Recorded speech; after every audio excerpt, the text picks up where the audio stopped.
Hello, sailors. Welcome to the American Sailor Podcast, the official podcast of U.S. Sailing. I'm John Pierce, joined today by Lexi Pline. Hello. Whitney Kent. Hello. And our special guest host today, Amanda Callahan. Hello, Amanda. Hi. Yay. So glad to be here. Amanda is probably known by many listeners of the podcast here, but if you don't know Amanda, she is the head coach here at Roger Williams University of the iconic Hawks team, and a very accomplished team racer, very accomplished sailor in general. And we're going to do a team race kind of episode today. Yes. Always happy to talk team racing any time of the day. Let's go. This could be a long one, folks. Buckle up. We're also joined here by the Hinman Trophy, which we're going to talk a lot about the Hinman, which just happened this last weekend. But here's the trophy itself. So, Amanda, last week we kind of messed with Alan Terhune a little bit with a pop quiz. So I'm going to hit you with a pop quiz. The U.S. Youth Championship is next week in Fort Lauderdale, and I just finished putting all the trophies in the mail. How many pounds of trophies and trophy cases go to the U.S. Youth Championship? Oh, in their cases? The whole thing.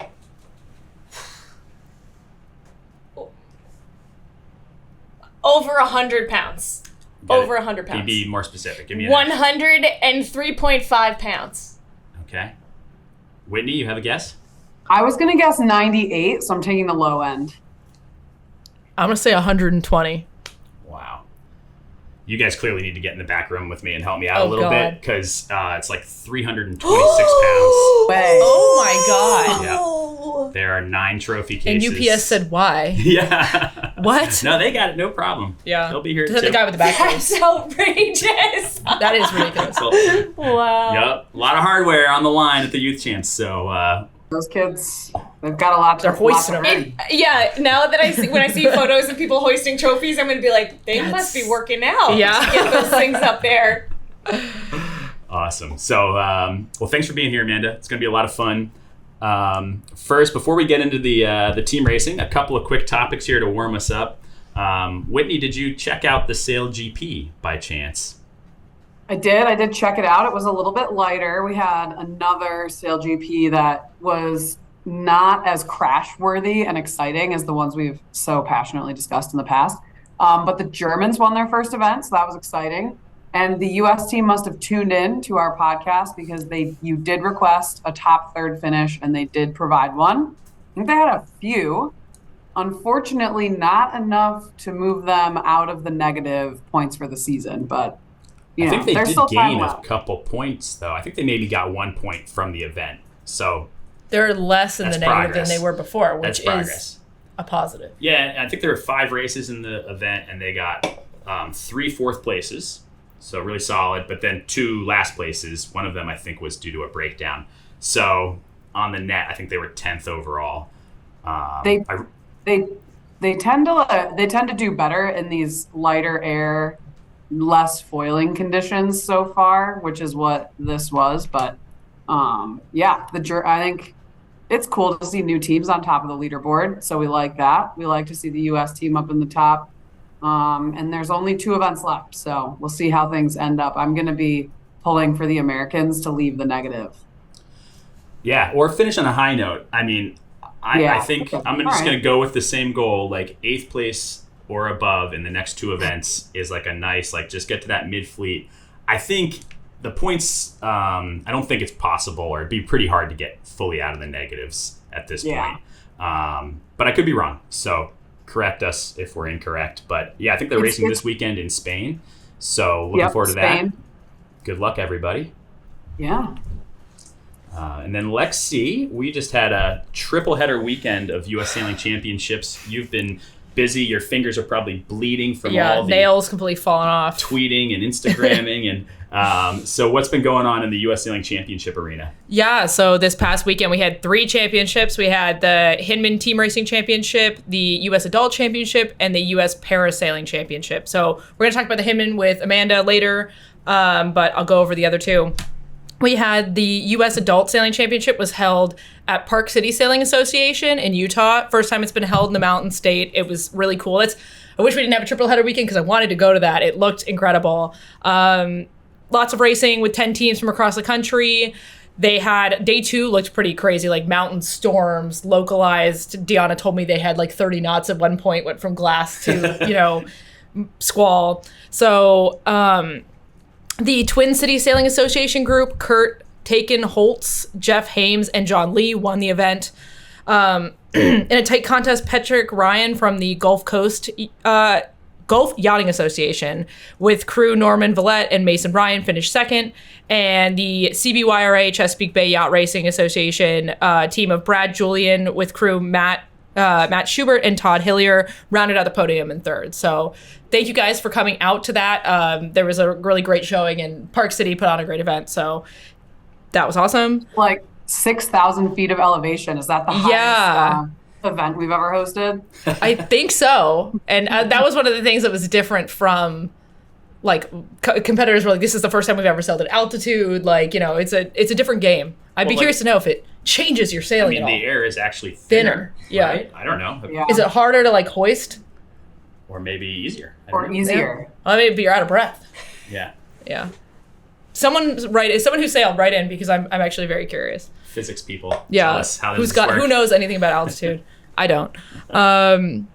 And then the U.S. Parasailing Championship happened at Coronado Yacht Club in California. Competition came down to the wire. There were 2 classes. The Hansa 303 was single-handed and the Martin 16 was double-handed. Competition came down to the wire for both. Champions were decided on the final leg of the final race. So in the Hansa 303 class, Julie Smith edged out Bridget Bodo by less than 2 feet at the finish to claim that trophy. So Yeah. cool. With the third place, Jim Thwett, 1 point behind those guys.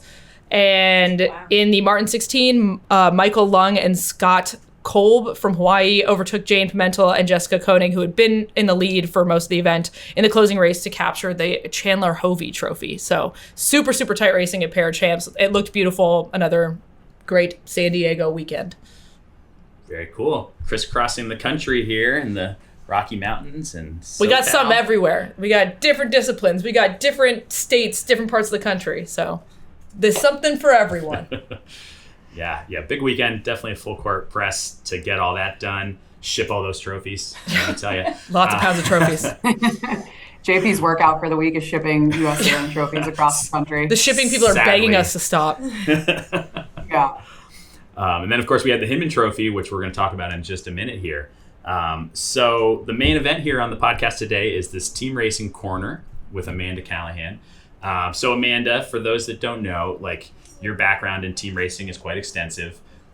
You're currently the chair of the World Sailing Team Racing Committee. Yep. The committee used to be a subcommittee. It's been elevated in World Sailing to give it some more oomph, I think. And the U.S. has not had a representative on this committee. And I'm like, who? What? Yeah, for the last quad.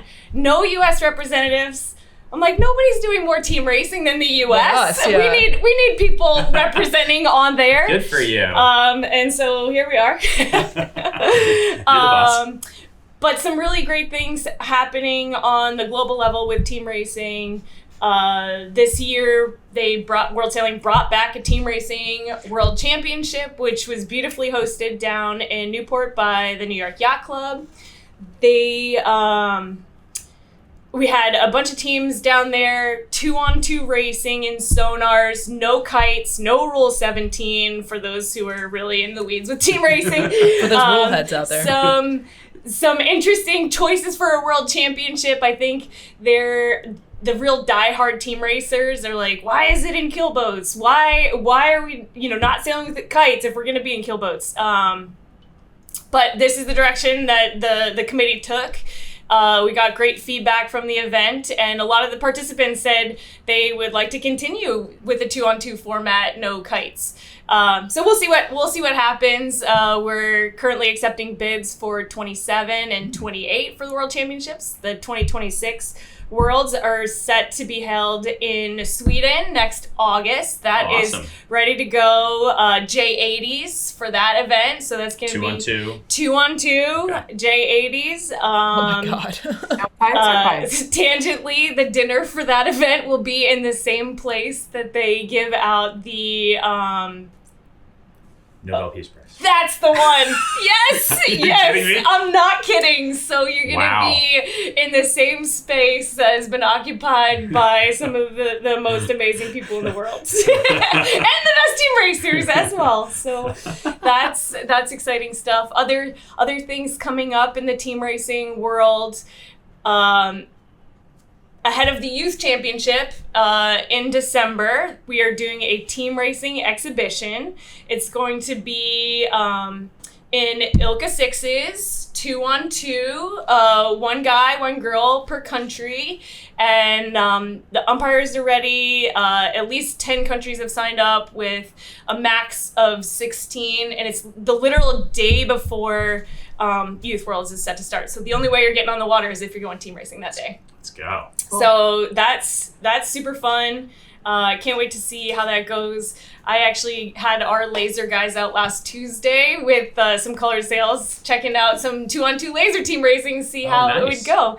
So we're going to try to put together a little video, try to get some hype going for that. Nice. And like an instructional video, like kind of some basics of 2-on-2, or maybe that's the direction I should have taken it, but that's not what we got. Or just like music video, just just like, hey, this is cool.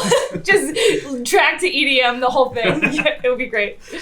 So we've got a lot going on. Also, like for a while, the Team Racing World Championship went away because it was perceived that there just wasn't enough team racing outside of the English-speaking countries, with a majority of events taking place in the U.S. and England, even down in Australia and New Zealand. But this year, there's been amazing events. Argentina had their first national team race championship, and this, team racing has thrived in the Opti world for a while, but it hasn't sort of like transcended maybe up the next level outside of those countries. But Argentina hosted a national championship for team racing. They had all the different age categories, really well attended. China hosted an event. India hosted a team racing event for youth sailors. Angola had a team racing event a month and a half ago. Wow. So it's really more global than I think people realize. We are as our committee, we're trying to just spread the word about that. And obviously here in the U.S., it's doing great inside of with the Hinman, with the keelboat team racing, college and high school also just doing great stuff. Yeah. So what are the pros and cons between the 2v2 to 3v3 format, do you think? Great question. So I think like I was saying before, the real true team racers think that the purest form of team racing is a 3-on-3 in dinghies. Executing plays, having to have 3 really top-notch boats. Whereas 2-on-2, it's just a race to get your teammate out of last.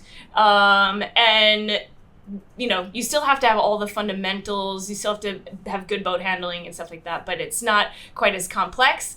But it is more spectator friendly because they don't have to know every play. They don't have to know what happens in a 1-4-5 to really understand the game. They can say, oh, yep, boat 4 there, they're in last place, that team's losing. Mm-hmm. And they can watch as their teammate tries to claw them out of last. So I think those are some of the big differences in it. I love a good 2-on-2. I really do. I also love a really well executed 3-on-3. I mean, I love all the formats except for 4-on-4. I think that's dumb. That's too much. I cannot do math. Please stop. Opti class, knock it off. Just to have built 2 teams of 2-on-2. Nobody knows what the combos are. Not a single Opti sailor. So yeah, 4-on-4 is they got a calculator out. But yeah. It's obviously successful on the other hand, right? There's a lot of people doing it. I think it's because they want more sailors involved. They do, but they could just build more teams. They could have 2-on-2 teams with the same number of sailors. I'm just saying. Team race committee chair here. NBD. We're going to be doing some outreach to that Opti class. Trying to get them to change their ideas. But anyways, I'm just kidding. We're not. Well, it's all one big team racing community, and that's the good thing. I mean, it's not that hard to describe 3-on-3. Yeah. I was at the Hinman doing that this very weekend, and if you can count to 10, you Yes. can figure out which team's winning. Yep. The more nuance of that, like what play are they in, what are they trying to accomplish, it's a little bit more, but it's still, you hear a lot of yelling, it's a lot of excitement, a lot of whistles from the umpires, and there's stuff going on.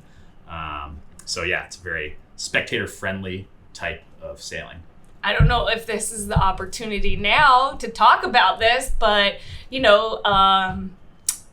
sailing in general is like under a bit of pressure from Olympics to make sailing a little bit more viewer friendly, to engage the audience a little bit more.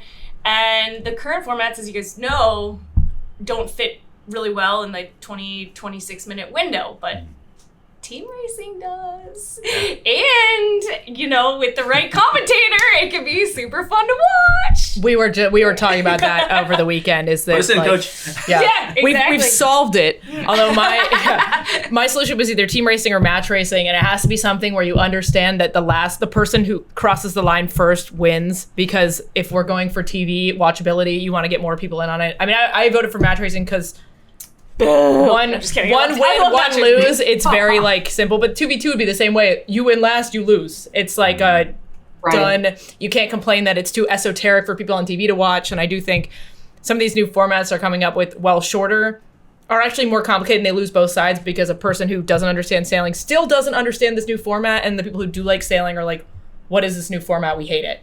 So I'm pro them bringing that in. I'm also pro them bringing in a team event. We've seen that in other individual sports. People like the team event because it is a country-based thing and not an athlete-based thing. So, I'm a figure skating fan. They brought in a team event 15 years ago or something to make an individual sport a team. There's a team part of it that gets people rooting for their country versus an individual athlete. Kind of like the Ryder Cup this last weekend. Exactly. Right. That's a great example. People love a team event. So, Yeah. And you can keep also, when you're fleet racing, lasers or whatever, you're doing maybe 4 tacks in a beat, maybe more. But in team racing, you're doing 35. Yeah. And everybody knows they love those slow-mo roll tacks in the dinghy. Fun to watch. Way more athletic. Well, no. That's not the right way to say it.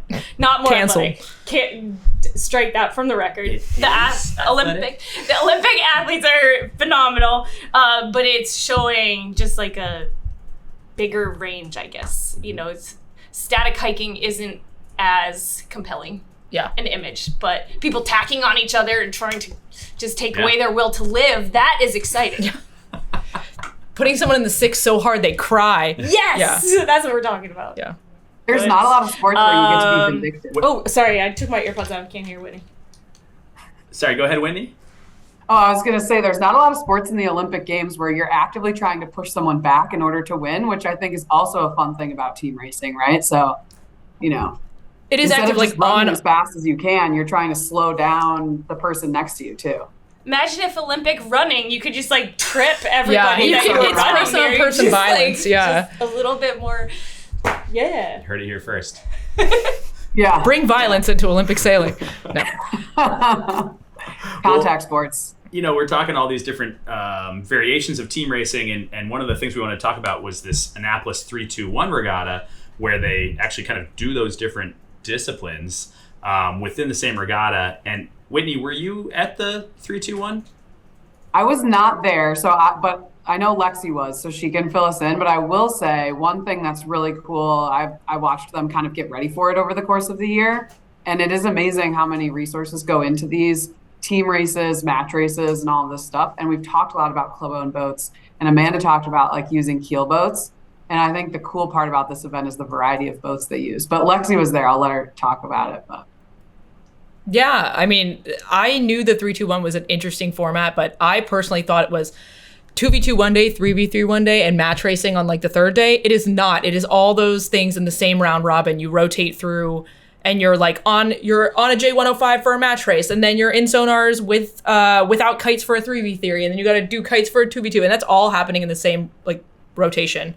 So it's really testing people's ability to switch gears and work as a team, because you go from being that same 6 people on a J105 to splitting up and being 2 people in a sonar for a 3v3 or whatever. So it's in part depth of team and then ability to like work together and then switch modes mentally, which I don't think I feel like I'd be really bad at this because you get right into like, oh yeah, we're match racing, like we're in a like bigger J boat, like we're gonna get, and then immediately have to switch to a sonar, which is like practically a dinghy compared to that is like, it's cool. Yeah, whiplash. Yeah, and you could see it in the results, like the teams that excelled at the big boat stuff. And from what I could hear, talking to people after the event, you could tell what teams didn't know how to sail a J105 effectively. So maybe they were really good team racers or match racers, but they get in the J105, the sheets aren't rigged right, they can't get the boat around the course. Yeah. Never been on a boat this big. Too. Seriously. Amanda, are there any other like 3-2-1 style events, or is this like a totally unique thing? I think it's really unique to Annapolis. I haven't heard of anything else being run that way. But conceivably, you could do something like that in maybe like dinghies into keel boats, you know? Yeah. I feel like Bristol Yacht Club is poised to run something like that in the future. That can be Bristol Yacht Club's prestigious, trademark event. Yeah. The Annapolis 321 North at Bristol Yacht Club. Yeah. They could franchise it. Yes. Yeah. Yep. It sounds fun. I had no idea that you jumped from discipline to discipline like that. Yeah. So you just accumulate wins. You just get a win-loss record, and that's the... Oh. Yeah, I thought it was like some kind of a knockout. Like you got. No, I also thought that. No, it's all happening at the same time, and it's like, it's just a round robin. Like, there wasn't a lot of wind throughout the week at Annapolis. I mean, we did the best we could. They got through like most of the round robin. I'm not sure if there was anything beyond that. I think they would have just gone for another one, and it's just that over and over again. Yeah, I think it's just the round robin. Yeah. So it's interesting. It's like a delicate dance to get all of those races in. So you can only have 8 teams. It doesn't work as well if you have 7 or 9. And you have to have the 8 teams, and you just have to like hammer out the races. And huge shout out to Janelle and her team from Eastport Yacht Club. There was a team that dropped out, and like you said, there have to be that 8 teams. And so Janelle and the Eastport Yacht Club people put together a team like a week before the event and ended up getting 4th. So that was pretty awesome. And the entire room, like I think we should have at some point in the dinner asked like who of you have been mentored or coached by Janelle, and I would say like 2/3 of the room would have put a hand up. Yeah. So star of the event. And saving grace to help make the whole thing run properly. I know her. Yeah, literally. And then, of course, this last weekend we had the Hinman Trophy, which, in the world of 3-on-3 team racing, which, includes college sailing, very, very heavily, high school sailing, the Wilson Trophy over in England, it's really iconic, and then the Hinman Trophy. And so this event, I know you've won it a couple times, Amanda. How many times is your name on this trophy? 4. 4, including a three-peat of your own, right? 4. You had 3 in a way? Yeah. 1 year? I think so. I'll have to double check. Yep, there it is. 6 to 8, yeah. Yeah. That's pretty cool. Yeah, it's pretty cool. Love the Hinman. It's definitely one of the premier dinghy events in the world. I think the last time I sailed it was at Larchmont in 2005, and Buttons was running it then as well. So to be doing it again 20 years later, kudos to Larchmont for supporting team racing, for Buttons to continue being involved as heavily as he is, and making sure that team racing is still thriving in the U.S. Takes a lot of work, obviously. You guys were there to run events like that, so huge shout out there. Yeah, they did an amazing job. Button Spadine, the event chair. Ted Ferrone was the co-event chair and also running the signal boat. Jay Kehoe was the PRO. We know him too. The whole team, it was amazing. The umpires, there were 12, I think, umpires on site. Jeff Borland was the chief umpire. Just a great group. And I mean, honestly, like this event, most of the racing happened in exactly 4 knots of wind. Mm-hmm. Some in 3 knots, some in 2 knots. Occasionally 5 knots, and then very luckily... We saw like one race with like 8 knots. Yeah. I saw people hike. During the quarterfinals, it was like the most important part of the event. Like we're going to the knockout, and then the wind filled in for like 2 hours, and it was just like, we're going to be okay. We're going to get it done. Well, that is the challenge with the Hinman is, I feel like every year or every few years, the format is challenged by a lack of wind and making sure that it ends up being fair at the end. And but it is always a bit of a struggle. kept us on our toes. Yeah. But they cleared the mooring field right in front of Larchmont Yacht Club, so the racing was literally amazing. That was right off great. the dock. There was like a rock in play. The dock was in play on the last beat. There were So some people- boats in play at one point before they moved them out of the way. Yeah, calling for room to tack, the Yeah. whole thing. We heard some very exciting audio from the race course, like, because we're like up on the hill. You could just like amphitheater effect, like hear every word coming from the athletes, and there were some pretty spicy interactions Oh yeah. between teams and between teams with umpires. I think apologies were accepted. And Apologies were everyone moved offered. on. Apologies were accepted. Yeah. I was Drinks were bought. coaching down in Annapolis this weekend for Roger Williams, and we were driving to the airport, and they had pulled up some of Lexi's video on Instagram, and so I was driving, so I couldn't watch it, but the audio was playing throughout the car, and I can attest it was vibrant. Yes. Yeah. You know who you are. Yeah. Yeah. The level of sailing was amazing. So Yeah. And I mean, huge shout out to Los Huevos. They are pretty much unstoppable at this time. As far as I can tell, they have won this year. They've won the college nationals again. They won the Wilson, the UK team racing championship on their first go, by the way. Wow. So you fly over, you sail a boat called the Firefly, which they didn't have the benefit of sailing. Oh right. Yeah, they got rid of them before. So they just hopped into a brand new boat and outsailed the pants off of everybody. And then they come back and they three-peat. Yeah. Three-peat, there we go. Three-peat. Three-peat the a win at the Hinman, which is so huge. So they are definitely a force to beat. And what they're doing is really phenomenal. And you've seen them in the college stage as a coach. What do you think are their like strong? What's the strong suit that you observed, if any? Well, they're they're so fast. Yeah. But they also love team racing. They've loved team racing since the beginning, and they have studied it. I was riding in the car with Justin and Mitchell to the Wilson earlier this year, and we were just talking about team racing, and I think they've watched probably more hours of team racing and match racing and sailing than, like, I think they have out-watched YouTube of content. They've watched it all, 100%. Yeah. So their boat handling's great. Their team is consistent. Their boat speed's phenomenal. That's a hard combination to beat. And they seem to dominate in a variety of conditions, right? So it doesn't matter if it's super, super light like it was at Larchmont. We've also seen them win heavier air events. So that's impressive too. Yeah, and I mean, a lot of team racing legends made it to that quarterfinal round. Some didn't. There were 14 teams, top 8 getting there was really close. There were a couple tie breaks. And then a lot of incredibly accomplished team racers went home in the quarterfinals and didn't make it through to the semis. Yep. And, San Diego Yacht Club sailed amazing. They got second overall, making it to the finals. Yep. The Barely Ready team, which was a Brown and Tufts collaboration, sailed great and got third overall. And then the team in fourth there had, Sean Harvey and an incredibly accomplished group of, I think, former champions those guys are from on there. Yeah, they were 2022. Fago, yep. So no joke there. So it definitely looks like the And those guys have won the up-and-comers- Wilson as well in the past. So, I mean, yeah. There's nowhere to hide out there. Nope. Well, I think this year might have been I've only been here for 4 years. It's definitely the most stacked one I have seen. Could be one of the most stacked ones we've seen in a really long time. We had 5 or 6 college sailors of the year.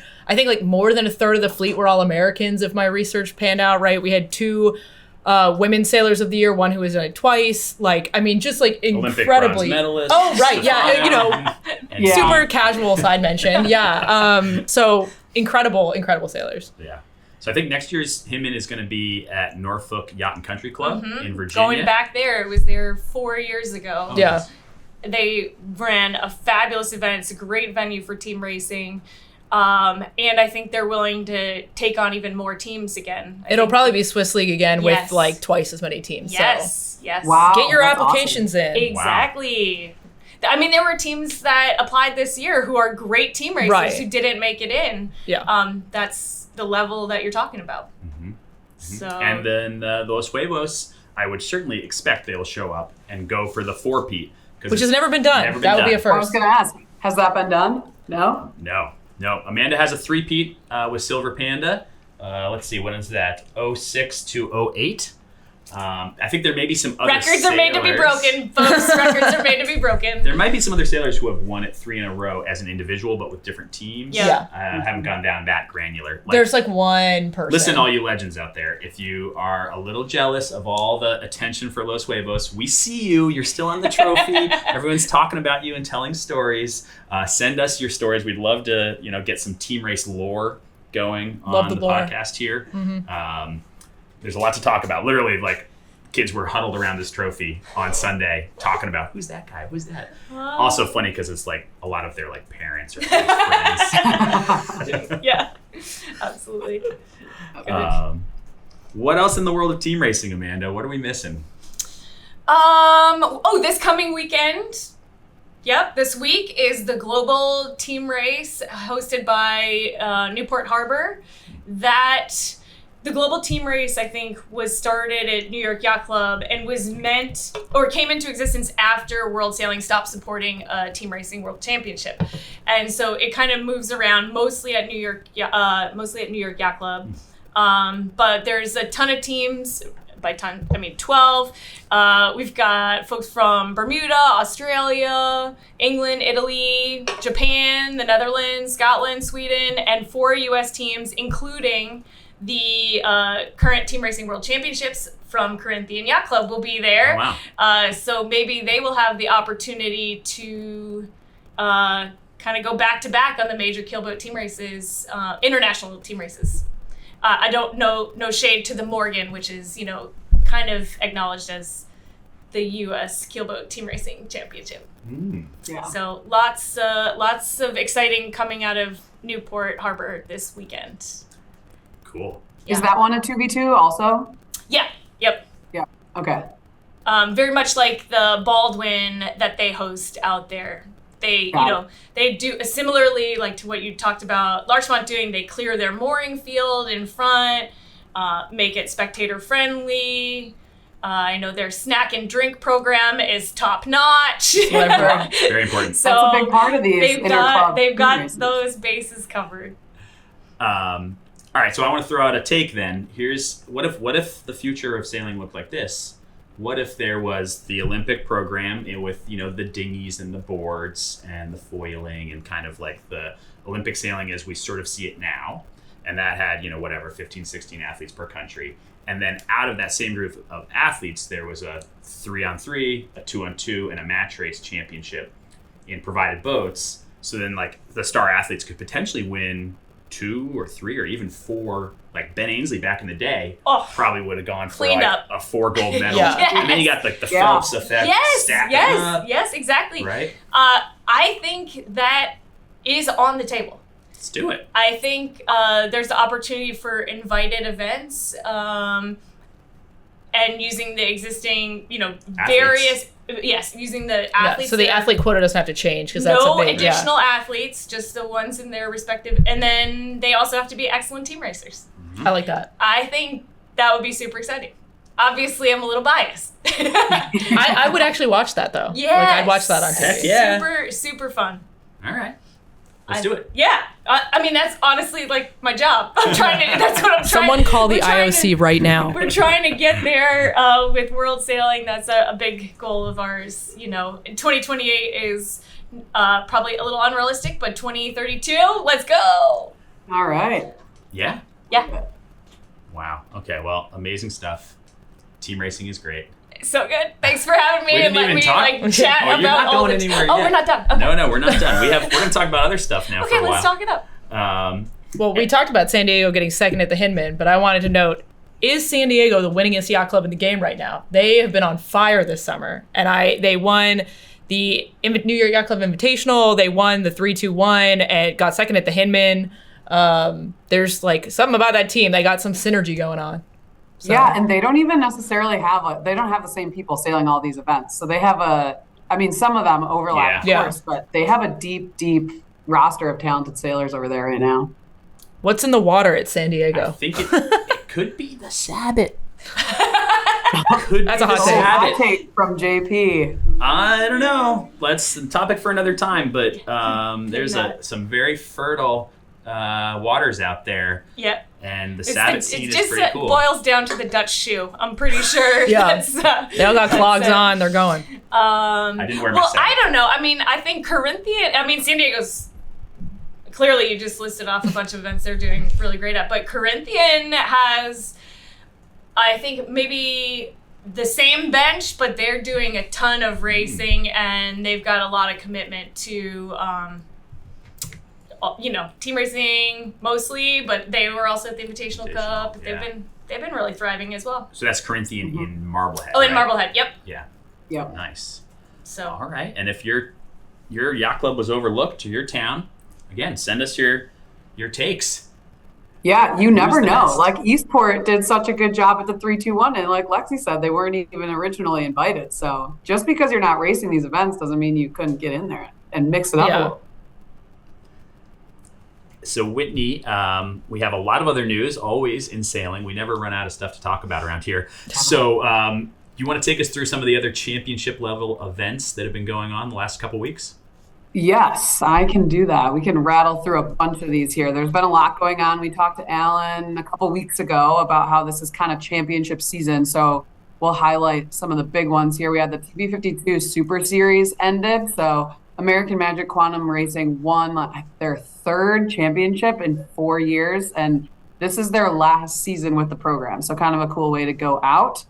Lightning North Americans just happened at Wrightsville Beach in North Carolina. There were 50 boats. John Newell and his team from Rochester won that event. I think 4 races, kind of the old familiar people were there, but it was crazy. Everybody was all over the place. Let's go Rochester. These are my upstate New York people. Yeah, I know. It's great. I'll be there next weekend racing the J20 or this weekend. Women's match racing worlds just happened at Chicago Yacht Club in Chicago. There was one American team, Nicole Brault. We've talked a lot about her. She's had a successful summer. Match in Pink won that event for the 5th consecutive time. So what do you call a 5-peat? win something? Yeah. Yeah, really. No fun names for Something. that besides just absolute domination. Quintuple? Yeah. yeah. Yeah, so that was Pauline Courtois, just throwing down on that circuit. And that was in 5 Tom consecutive 28. times? That's a lot. 5 consecutive Wow. times. That's real dominance. Yeah. Holy moly, I had no idea. Yeah, it's pretty impressive. And they win, again, in a huge variety of venues and boats. They step into the Tom 28. They didn't even have any practice days this year and just, threw down. The 12-meter North Americans just happened at Ida Lewis and Newport, so it was a small group of boats, but I wanted to highlight this one because they had super young people sailing on some of them, and they had octogenarians sailing on some of them.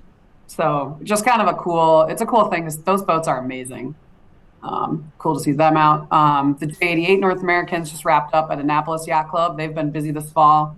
There were 12 boats. It was won pretty decisively by a local team, Hiawassee. And then we'll love to see a women's skipper near the top. Lindsay Duda and her team got second, which is cool. The J105 North Americans just happened in Canada. SFYC won. Randy Hecht and his team, they won in 2022 and 2023. So they missed the 4-peat, the coveted 4-peat, but that was cool. The American at the top there. The Melgus 24 Worlds in Italy just wrapped up, and this looked like a crazy event. So there were 5 U.S. teams. U.S. Sailing Board member Laura Grandin was there on her boat, which was cool. And they won, speaking of blowing 30, like it did at the Mallory Cup, it blew in excess of 30 knots on the first day. I think 2 boats lost their rigs. There were tons of collisions. Laura's boat got holed on the first day, so they couldn't even race. They fixed it. They got redress, and they ended up doing quite well. I think they got second. So that's pretty impressive. Yeah. Yeah. And now she's not slowing down. She's going to be with a similar team at the J70 Worlds at the end of October. So which is a totally different type of boat, right? So Nice. That will be, yeah. Can I give a quick? Oh, sorry. Go ahead. oh yeah, go for it. I was going to give a quick shout out to the Sunfish class who held Masters Championship this past weekend down in Lake Norman. Congratulations to Mike Ingham on taking the Masters Championship. Yeah, and they had like 60 boats down there. Yeah, they did. What's Reppin'. your like sunfish calendar been like, Amanda? I know you do a little bit of sunfishing yourself. Yeah, I would love to do the Masters. I've only done it once, but I gotta work on the weekends, Yeah. So J.O.B. I get to do that. Yeah, JOB. Just get to do some sailing during the summer. Nice. It's my retirement boat, anyways. My Well, team it racing, seems and then now I'm retired to sunfish sailing. Nice. You'll have a hefty group of people to race against. It looked like a tight regatta. Yeah. Sorry, I just need to insert that there. It's like sunfish, guys. Duh. We love it. The J70 Corinthian Worlds just wrapped up in Marblehead. Also That important. Yeah. But not as important as the sunfish. I think it's fine, Amanda, to say that out loud. That was a tight one. They match raced. It sounds like the top two teams are match racing at the last start. Always fun in a big fleet. So the team that won, the Hedgehog, they'll be down at the Worlds as well. So we'll see them racing against all the pros. IC37 series for the summer wrapped up in Newport with the North Americans, super light. Cubit won that event. The 6-meter Worlds at Sewanaka. Did anybody see any pictures from this event? I did, yeah. They look pretty gorgeous. Beautiful. Yeah, very cool boats. The King of Spain won the Classics division. Don't know how you can top that. Other than his team manager, I love this quote, said, "Well, it couldn't have gone any better for us because winning is the best thing that can happen to you." Not being the King of Spain or like anything. a true king. Yeah. Right. Spoken like a true king. And then Dieter Schoen won the Open division. But there were some new boats built for that. We talked about that in the last one. And then we'll kind of wind down with this like rapid fire section. The Oxford Double-Handed Worlds just happened. We had 2 teams over there. The esteemed Penguin Class International Championship just happened in Maryland. Jonathan Bartlett won that with his daughter. And the Hobie 16 North Americans are happening right now. And I just wanted to shout that one out because that is another fleet that was just acquired. Bass Pro Shops just purchased Hobie. I don't know if you guys heard about I this. saw that. Hell yeah. Yeah, they'll be moving manufacturing back into the U.S., which I think we like. So hopefully Bass Pro Shops is now into the sailing game. To Lebanon, Missouri. That would be cool. Missouri. I hope they're making the sailboats and not just the kayaks and stuff. Nothing against kayaks, but make sure. Yeah, I am not sure. TBD. I know there's a lot of like rotomode plastic plants in that area of the country. So Yeah, actually, maybe we'll get. What if we get Hobie Cats with like the flecked bass boat finish? Who says no to that? That would be awesome. Yeah. The multi-hull champs is coming up later this fall. U.S. Sailing multi-hull champs in the Hobie Wave, and there's like 80 plus boats There's going a to ton of Corpus people Christi. registered. Yeah. So awesome. So it's no sunfish, but it kind of is a little bit. Great. I love We're it. cousins. I love it. And the great sailing ecosystem. And then, Amanda, we mentioned your day job, coaching college sailing. You've been at it for quite a while, very successful here at Roger Williams and elsewhere. How's it going? How's the world of college sailing these days? Great. I actually want to parlay this back to the J70 Corinthian Championships. I read the Cutler's kind of interview post racing, and he talked a lot about his team were teammates. They've been sailing together, college teammates. I think a lot of them went to the Naval Academy. And it's just so great that however many years later, they're still racing together and still having a great time. And I think that is one of the beautiful things about college sailing. And I'm sitting right now next to my former college teammate. We sailed together a bunch in college. So this is like a beautiful thing, I think. Well, and that Navy team, it wasn't just like any teammates. Like Brad Rohde was on that boat. Like if you go to the College Sailing Hall of Fame, yes, you get to see their names all over. They were like dynasty. Yes. I think the early 90s. Yeah. So they still got it. They still got it. Like 100% still 30, got 40 years later, they're still on the grind. Super. And he's like very open. Sorry. Go ahead, Oh Whitney. no, go. He's very open about the fact their goal is to be the first Corinthian team to win the J70 Worlds, which would be pretty cool. awesome. Let's go. Are they going to the Worlds this fall? Yeah, they're going to be down there. They got a spot. Let's go. All right, I'll root for them. That's cool. Yay! Yes. So in college sailing, we're just about mid-season right now. We had the first round of the women's ACCs this last weekend down at Navy, St. Mary's. Next weekend, first round for co-ed. After that weekend will be the selection announcement for the single-handed nationals and match racing nationals. And then we get into the final rounds of ACCs and then nationals. And It happens fast. it goes so fast. Yeah. So that's where we are. We're about mid-season. Tons of racing happened. Tons of racing still to come. Awesome. Well, good luck. Thanks. Go Hawks. Yeah. And Whitney, I think maybe you had info on this last topic here, stepping away from racing and into the world of buoys with the Coast Guard and whatnot, because we talked about this last summer, this like updated proposal from the Coast Guard to take all our buoys away or whatever. What's the latest? Well, they received feedback from all of our lovely listeners who did not like the idea of losing all the buoy navigational aids. So they've basically come up with a new updated proposal. I think they're still discussing like eliminating a bunch of them, but far fewer than the initial one. So they're accepting feedback through November 15th. I'm sure we'll probably sneak that into a U.S. sailing email at some point. But apparently the Coast Guard is listening to us. So if you have an opinion, please submit your opinion. Yeah. American Sailor wants you to submit your opinions. Please don't take away our visual aids to navigation.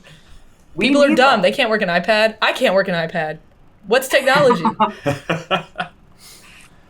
All right. Well, maybe as a little closing bit here, we could play some interviews that we did at the Hinman Trophy. We were asking teams about their team names, which, as Amanda, you might know, sometimes can lead to some interesting conversations because the origin of the team names might be a little risque. So maybe have some innuendo, perhaps. Perhaps. Maybe we'll close out with that. What do you think, Lexi? Let's do it. All right. See you later, American Sailor. Hello, sailors. I'm John Pierce. We're here at Larchmont Yacht Club at the U.S. Team Racing Championship for the Hinman Trophy. The water is a little glassy right now, but the vibes are classy. We're going to go talk to some teams about their team names. Let's go. Oh, and I'm walking. Yeah. He's walking. And we're walking. Yes, I'm Spencer Cartwright. I'm on Team Bad Romance. Okay, what's the origin of that team name? So he's still with Colin Merritt quite a bit. He's not here this year, but he suggested that name a while back. I've done the Hinman. I think this might be my fourth one, and every year I feel like I've come so close. And he's like, it's a bad romance. She keeps turning you away, but we keep coming back for more and more and more. Hoping this year could be the year, though. Every good team has a good, little song, give you a little mantra, pump up. Want to talk to us about their team name? Team Captain Tom. No, it's not. You can repost it on your Instagram. True. All right. Can you give us your name and your team name? I'm Chase Decker, and our team name is the Keystones. Okay, where'd that team name come from? At Dartmouth, the only beer people drink is Keystone, so yeah. Tell us about Keystone. How's it taste? It's kind of ass, honestly, but it's all we got, so kind of what we deal with. No tasting notes at all? Yeah, it's kind of like Natty Light, just kind of like water. Okay. Not the greatest, but. Can I stand on a chair for this one? Or? My name's Guthrie Braun, and I'm sailing for Team Barely Ready. We got a lot of brown bears on the team, and we've kind of been behind the curve on some of the logistical things, so we thought it was fitting to be just barely ready. Yeah. I mean, those nuggets look pretty ready. Oh, they were really good. Thanks to Ben, he got them for us. And what's it like living up here in this stratosphere? It's kind of nice, but I don't know. Can you see everything? I actually can't really see very well at all, so it's not as much of an advantage as you would think. Okay, it just balances it out. Yeah. It's fun, though. That makes me feel better. If you're an American and you're a sailor, this is the podcast for you. Particularly if you like Lexi's approximate knowledge. How you guys doing? My name is Matt Logue. It's Team DeBrickshaw. So our team captain and I used to sail together in 420s, probably around when we were 14. The boat called DeBrickshaw because I was a huge Jets fan, and my favorite player was DeBrickshaw Ferguson. And tell us about DeBrickshaw, the player. What was he like? I mean, he was like one of the best Jets offensive linemen ever. And the Jets, which doesn't say much, but yeah, I know. But we kept going on it because it's different. Nice. It's different. So. All right, what's your name and what's your role with the regatta? I'm Jay Kehoe. I'm the PRO, Principal Race Officer for the regatta. You know, we're just talking to some of the teams about their team names. What are some of your favorite team names from team races past? You've got to love the amateur hour. You know, they won the Hinman several times, full All-Americans, College Sailors of the Year, and they were true amateurs. So that was a good one. Knotty Pines is another good one. Knotty Pines is a great team. They were from Dartmouth, I think. Yeah. And what was your team, John? I've had a lot of teams. We were Triple Action for a while. My favorite is Adios Pantalones. Adios Pantalones. That was a good one. That was with Stork, right? No, that was not us. That was just someone else's team, but I like the name. Okay.